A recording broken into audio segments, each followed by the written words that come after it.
everyone. I'm Victoria Main. I'm the host of TV and Film Focus, and we're here for another episode today with our regular panelists, producer Francis Heid, Keely Gelineau, producer, and Brendan Cole, filmmaker and writer. And our special guest today is Shari Marshik from the Upper Midwest Film Office, Executive Director. So, Shari, thanks for being here. Thanks for having me. I'm really happy to be here. Good. We're going to have lots of questions for you, but let's start with, so the folks at home understand what the Upper Midwest Film Office does. Talk a little bit about your mission and how that's going right now. So the Upper Midwest Film Office is a nonprofit that our mission is to advance the creative economy by connecting storytellers to workforce. So in short, our mission is to bring film and TV production here to the Northland and to create jobs and economic activity through film production and TV production. What's the definition of Upper Minnesota?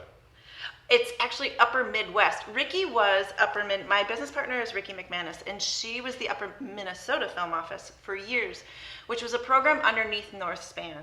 And it was a public-private partnership, and so she served northern Minnesota, specifically the Taconite District and Duluth area. And we expanded to the Upper Midwest Film Office because we want to bring our partners across the bridge and Superior to be able to also create and to have productions there and just serve all of northern Minnesota. We don't have very specific boundaries, but most of the work that we do is in the Taconite Assistance area and in Duluth. So I always think of your office as kind of regional.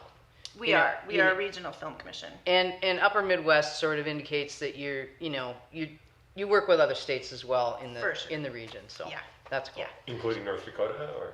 We haven't done anything with North Dakota. Ricky in the past has done work with North Dakota, but we haven't done much there. We have connections with them, but we haven't worked over there by any means. So let's start for now. We all just wrapped up Catalyst, and that was a whirlwind. So yeah. let's talk a little bit about. Let's get everybody in here, and let's start on the couch here with Brendan, and let's go that way, and then we'll come back Brendan to. has a great story. So. Yeah. Yeah. So I mean, Catalyst for me, I think 2019 was awesome, but this year it was 10 times better than that, and I met a lot of cool people, and I was able to do the table read of my script and shop my script around. Didn't get picked up yet, but I met some possible people that may want to still take a look at it, and met a lot of really cool people that want to come here because of Shari's incentive and make their projects. So I was able to market myself as a different crew hand for some of that stuff. So it was just ultimately a really great time for me. Yeah.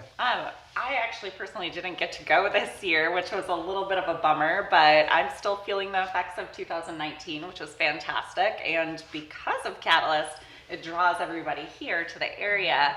And a lot of the creators and producers and other above the line people that I'm working on with the cast members and American Blood are all in the area. So we were able to conduct our meetings, and I was able to network with other films coming to the area that way. So very productive for me, even though I wasn't able to attend. You still had the meetings, though. I still had right. the meetings. Right. And I will be able to watch everything online and through the story room. So Great. France? Well, I also really didn't get to go to that many events, but I was there. I was a driver who picked people up at the airport and drove them. Yeah. And I was a greeter at various events. And what I told Philip afterwards that I was really impressed with was that the whole story about collaboration and networking, I completely believe now.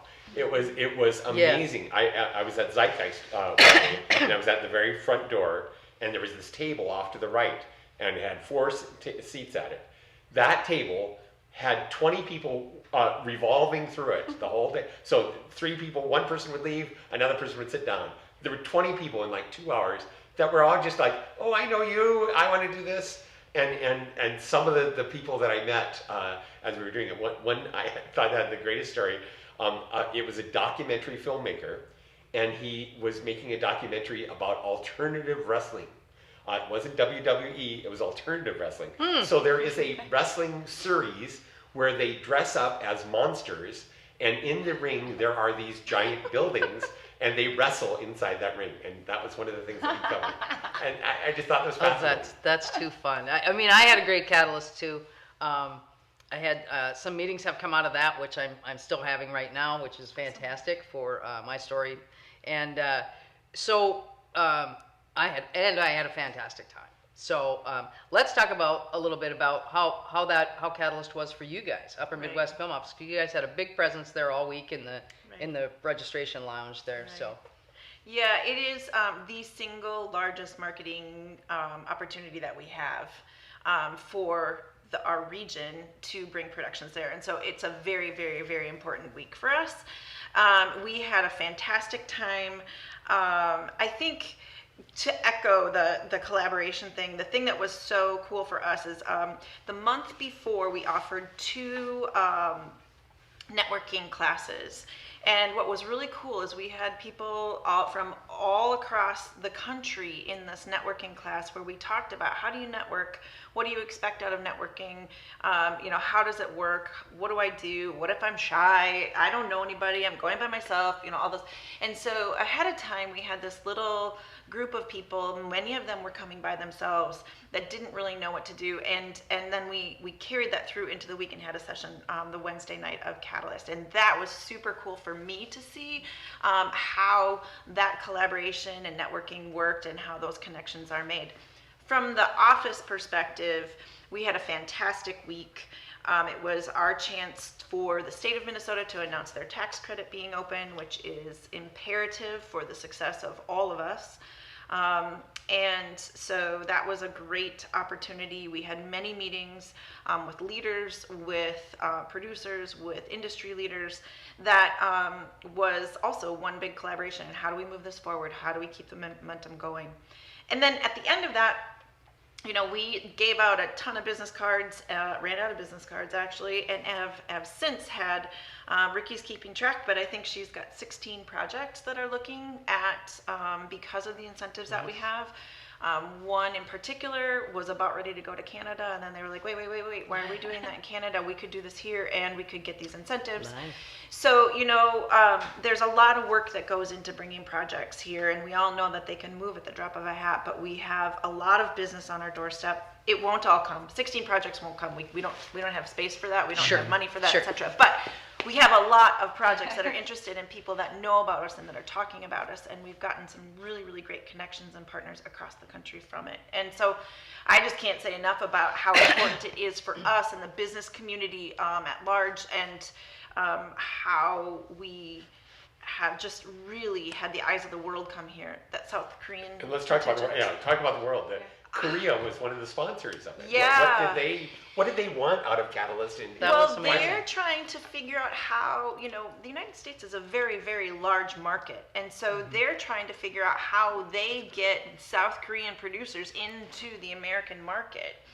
Well, episodic is where it's at. That's what we've all done over the last 2 years, is finished every single episodic thing there is out on Netflix, right? So episodic content there's a huge demand for it.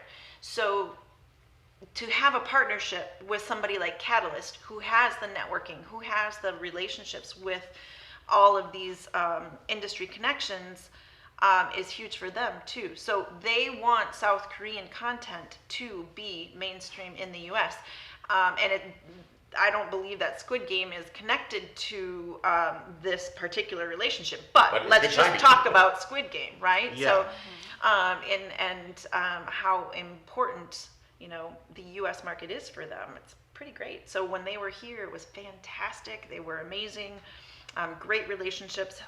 Much more work to come down as far as I know. So are they looking to film things here, to show things? Yeah. Yes. It's everything. Yes. It's any relationship they can build. Yes.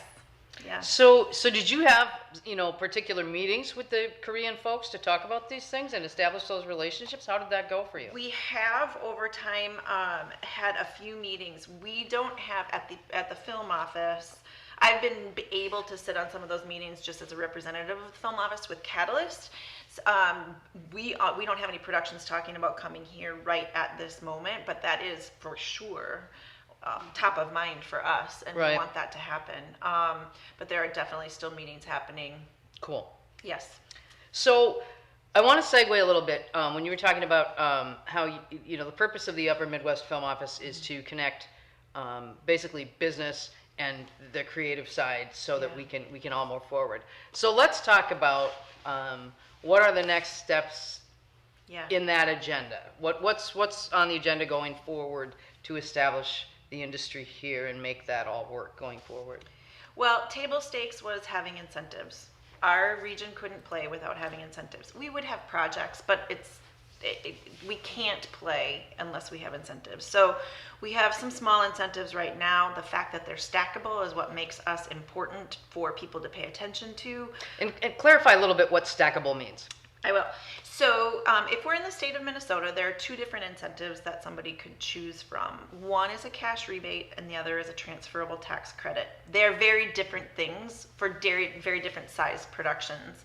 Without getting too far into the weeds, it's one or the other that you might want to be involved in. In addition, if you come north and you're in St. Louis County, you can get a 25% cashback rebate on the expenses that are paid for goods, services, and people in St. Louis County. That's all that you can't. Nobody from outside of St. Louis County can get reimbursed, and it's a reimbursement. So that means that they come, they do their production, they keep all their expenses, they report it. We literally look through all of the receipts, literally, verify that they were done in St. Louis County, and then the rebate is established. So there's no upfront money that goes out. So if you're in Minnesota, you can get 25% if you shoot in northern Minnesota. And then you can, if you're in St. Louis County, you can get another 25%. So if you are hiring somebody in St. Louis County, they live in Minnesota and they're in St. Louis County, that's up 50%.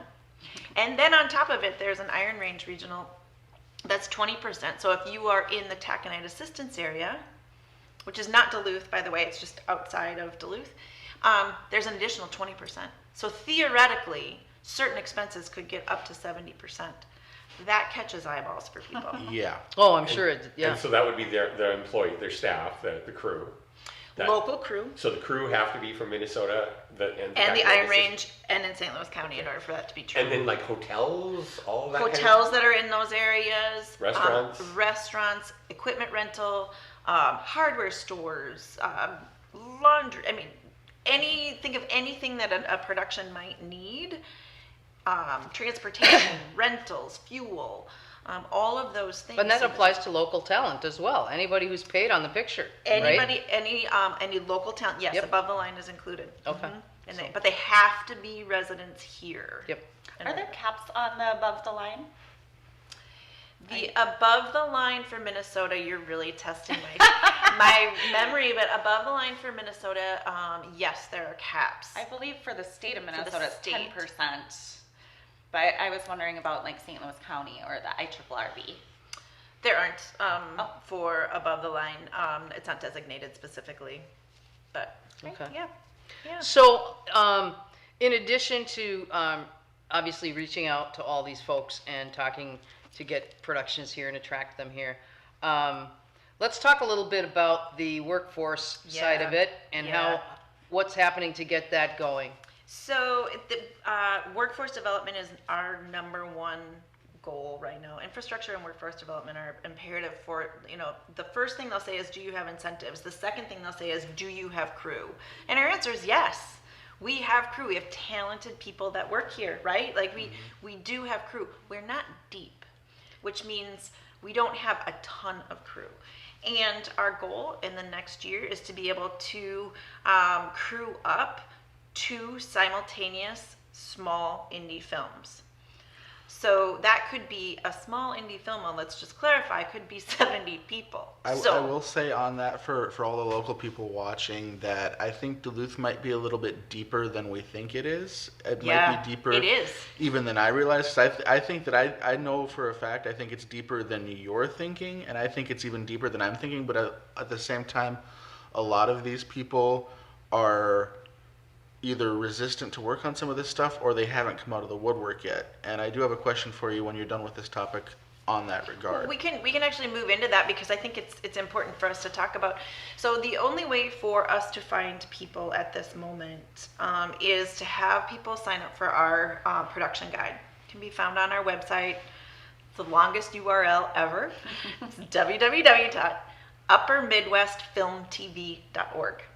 And in there is a production guide, and it's free. You can register yourself for up to 5 different sort of categories. We recommend that you don't do 5 unless you really you are skilled in 5, but you could be a PA set, PA location, PA other, that's 3, right? So that you can, for up to 5 categories, and that's how productions can find you, right? So if they come in and say, we're looking for grips, how many grips do you have? It's our job to say, we have a production guide, go there. And then it's up to the person that's registered to put their name in, to put their experience in. It's a platform, it's a resume, and so it's a free service, and it's the only way that we can say we know that we can get your name in front of incoming productions. We know that word of mouth is important for sure, but it is the one way that we know we can measure and have. And it's organized very well. I have noticed when I'm trying to, as a producer, maximize those tax incentives. I'm like, oh, St. Louis County resident. It's nice to be able to pinpoint. So I want to talk about that for a minute, and I'm going to preface this kind of question that I have for you. And I think I know the answer, but I want you to say it. I'm being set up. But You're not supposed to tell them that, That's good. Yeah. I want to preface this. Well, I'm saying that more for the local people watching. But I want to preface that by talking about Philip for a second, because local people, admittedly, and myself I've been like this, are apprehensive to new things that come to the area, because we're like, who's trying to step into our own backyard?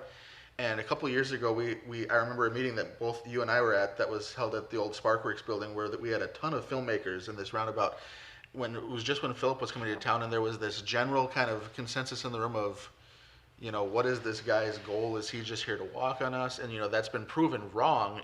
Philip has proven that, I'm not going to get you in front of Executive X, but I'm going to put you in a room with it, and then if you do the work, you're going to have that connection. And I publicly last month said that, Philip has won me over, and he's winning a lot of the locals over, and he's showing that he's here for all the right reasons. And I think with Upper Midwest Film Office, one of the buzzes that I'm hearing is, well, what does this do for me, the local guy? And I think that there's 2 sides of it. What some people don't realize is when something comes from out of town and comes here, it gets you a crew job. But the other thing that I'm realizing and working on a project that I think is going to do this is that, Upper Midwest Film Office is not going to give me a budget, but if I, as a local filmmaker, get my budget, I can also take advantage of these incentives that are built, because a lot of the talk has been bring these jobs in. But what I want, if a local filmmaker like myself gets a $50,000, $100,000 budget, whatever it is, we can take advantage of these incentives too, correct?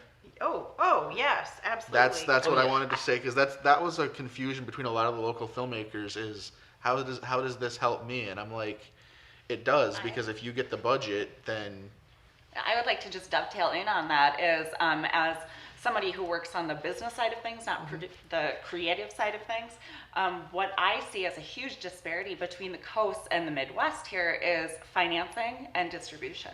So what we, above the line producers and such on the projects we're working on, which we would like to introduce the film office with, is distributors and creating relationships so local filmmakers can get their financing. Film financing is not very difficult, but it's such a mystery to the local industry. So that is something, it's not going to happen overnight, but we would like to introduce the film office to distributors. This is fantastic stuff. And so I guess what I would like you to talk about for a minute is just how does the local incentive impact local filmmakers, whether it's getting them below the line crew jobs or above the line crew jobs, or even getting their own film made. And maybe talk a little bit about the process of how yes, right. So that's actually maybe where we should start, because you're absolutely right, Brandon, for sure. So the process is, and I'm going to speak right now only to the St. Louis County incentive because it's confusing to go back and forth, and they're relatively similar. So for the St. Louis County incentive, the minimum St. Louis County spend is 10 grand. So you have to have 10 grand spent in order to even qualify. Spent, past tense. Your project will have spent $10,000 in St. Louis County. But before anything is spent, you contact us and we go through it and we talk about it. And you say, here's my project. My budget is, for this purposes, $10,000, and I'm going to shoot all of it in St. Louis County. Can I apply? And we say, absolutely. We need to talk about a couple of things, though. One, you have to have spent, at the end of the day, you have to have proved that you've spent $10,000 in St. Louis County. So if you come and you spend $9,999.99, you don't qualify. So, and these are government programs. This is a government program that is used for economic development. It is not a creative film financing program. It is an economic development jobs creating program that our office is administrating. But creators can take advantage of it. And Right. so what we want to do is, so you come, we say, okay, how much are you going to spend? They say, okay, they fill out, there's an application process. You have to give us your budget. You have to give us your script, etc.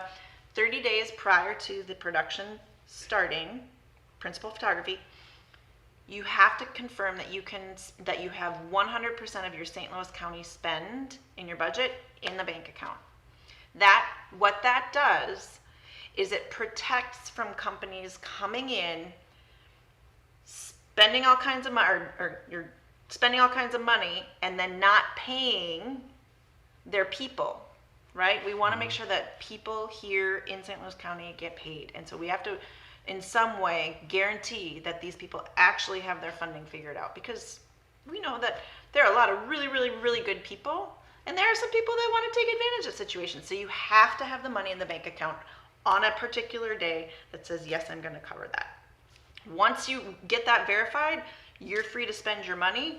You do whatever you need to do. At the end, there's a rebate process. So Right. you're back to your question about local people. What does this do for local people? I think you're absolutely right. It's on a bunch of accounts. But one other thing I want to talk about is the below the line crew. It's camera, grip, electric, all of the. I would be, well, this is not, I don't have data to back this up, but I think everybody would agree.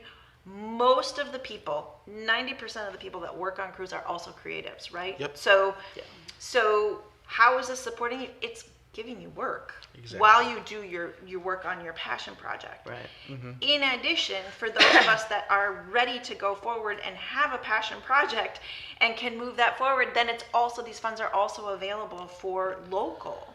And these incentives work exactly the same, No matter where whether you're you from. come from Los Angeles or New York, or whether you come from Hibbing. So, you know. So Yes. the last thing that I just want to clear up because of some of the local confusion that I've heard is, so like, you know, like obviously the Upper Midwest Film Office, these incentives are not going to give me a $10,000 budget. No. However, if I raise my own $10,000 budget, these things can help me get X amount of dollars back at the end of the day. Correct. It's a rebate. So you spend the money first, Yep. and then you get money back. And I think Keely can speak to maybe why producers, as they're trying to find funding, how they can use And that. I can't tell you how many times at Catalyst I had to explain that because I understand it. So I wanted, Yeah. that's why I wanted you to Thank say you it so for that those asking it. watching, you know, you guys can all understand what this really is. And I think it's a great thing, and I think it's something that locals should and can continue to use and take Yes. advantage Oh, of. for sure. Well, the Absolutely. application and the rules are on the website, so just one read through all that, and it is very clear. Yeah. And of course, if you have questions, you can get You in can touch. You can get in touch, and they will explain it to you on a very nitty-gritty level. Yeah, So, and no question yeah. is a dumb question. I really want to make sure that people understand that. I didn't know a darn thing about this incentives before we started.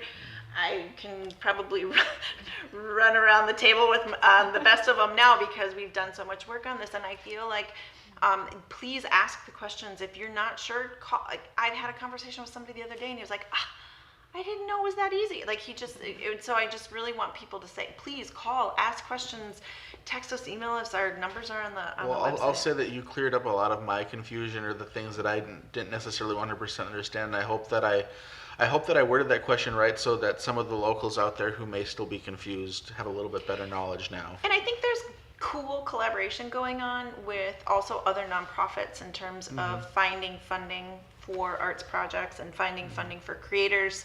And I think that there's work still to be done in that arena. And so we're not done by any stretch of the imagination, but this is a tool to get people working and producing their Absolutely. own projects. So, speaking of not being done, I want to touch on one area that I know you're working on and is still, is sort of still in the early stages, and that is developing relationships with local schools to continue to fill that pipeline with people who have the skills to work on films, film sets. So can you talk about that a little bit and where that's at? It is absolutely still in work, and we are at the baby stages, but we have had some great conversations with all of the local universities and community colleges now. I believe we've connected with all of them. Amazing support with places like Lake Superior College, UMD, CSS, UWS, WITC, tons of amazing support from the range, Heid schools, so that's the northeast, I'm gonna mess that up. Hibbing, Mesabi Range, all of those northeastern Iron Range schools. So we're doing things in a couple of realms. So one, there's a Band-Aid approach that we absolutely have to have, and that is we need people like PAs and grips and positions like that. These projects are between 1 and 3 million, many of them. That's small in the big scheme of things. It sounds huge to us, but it's small in the big scheme of things. So one thing I've heard people say is, well, they're not going to hire me. I've never done that. When people here have been doing projects and doing commercial work forever, yes, they will. If you Absolutely. Yeah, they will. PAs need to start somewhere. I did. Anybody can. PA basically out there. If you can follow orders and get coffee and, make runs, and you don't have to know anything about film. You just got to go and have that go-getter attitude. So you can get on these pretty easily. And it's a requirement for us as well to qualify for the incentives, correct? We have to have so many. Depends on the size of your interns project. So the Band-Aid approach for us has been to have some workshops. So if people don't know, they've never been a PA, they don't know, or they have and they're not really confident. We have done some workshops now, and we'll continue them. First day is in classroom, learning what's happening on a set, how to talk on a walkie, what people do on a set, etc. And then we just finished our last one this last weekend, where they created a short, and then you could work through the positions. Those people can absolutely move into our intern program because we know that they've had a basic level of experience. And so then if you have, for every 10 employees, if you are receiving St. Louis County funds, you have to hire a paid intern. And that pool is being fed there. We're also working with local schools to find out if they want to feed into that program as well. It's not just our classes. So this is all in work right now, but yes, interns come through that program as well. Is it employees only on set, or is it the entire production? Are you referring to the internship? Yes, basically. Okay. So on the entire production, there's many people. Is that, say, if Yeah, it could be 70, office, it we could need be 7. yeah. Okay. Well, we could talk a lot more about know, this, but unfortunately we have to wrap because it's a 30-minute show, but we need an hour maybe next time. I don't know. Wait, can I say one more thing? Yes, Fareed. Please. If you have skills, if you are interested, please sign up in our directory so we can find you, so we can email you. We would love to hear from you. And that Everybody's URL again? Huh? And that URL again? www.uppermidwestfilmtv.org. This is TV and Film Focus. We have to go. See you next time. Bye. I gave it to you. Thank you.